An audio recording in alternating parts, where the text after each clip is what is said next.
अभी अभी जो प्लेन क्रैश हुआ है, क्या ये सिर्फ एक हादसा है या इसके पीछे है सूक्ष्म शक्तियों का अदृश्य हस्तक्षेप?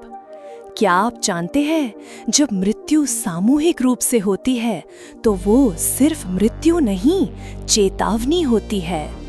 अहमदाबाद से लंदन जाने वाली फ्लाइट क्रैश हो गई, हॉस्टल पर गिरा, मासूम छात्र मरे, वीआईपी आत्माएं भी नहीं बचीं।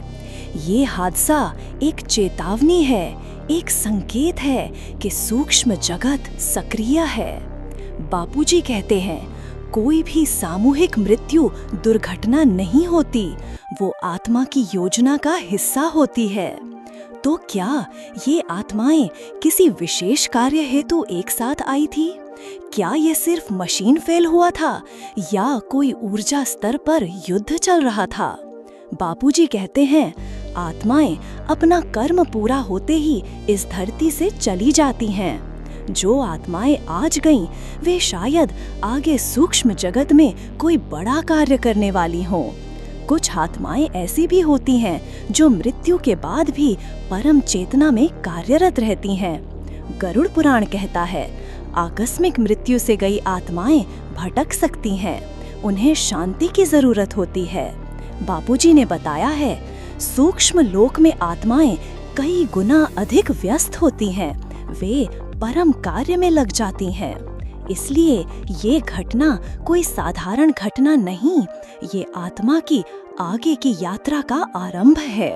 आज जो आत्माएं गईं, हो सकता है वो किसी सूक्ष्म प्लान का हिस्सा थीं, जो कर्म के हिसाब से एक ही क्षण में एकत्र हुईं। सूक्ष्म जगत की शक्तियां जब संतुलन बिगड़ता है तो चेतावनी स्वरूप घटनाएं घटती हैं। ये आत्माएं मिटती नहीं, बल्कि रूपांतरण करती हैं एक दिव्य सेवा में प्रवेश के लिए। इसलिए जब भी कोई घटना आपको झकझोर दे, आंखें बंद कर एक पल सूक्ष्म में झांकिए। क्या आप भी सिर्फ देह हैं या आत्मा का अंश? क्या आप तैयार हैं उस दुनिया को समझने के लिए जो आंखों से नहीं, चेतना से दिखती है? तो आइए इन दिव्य यात्राओं को शक्ति दें परम शांति के साथ।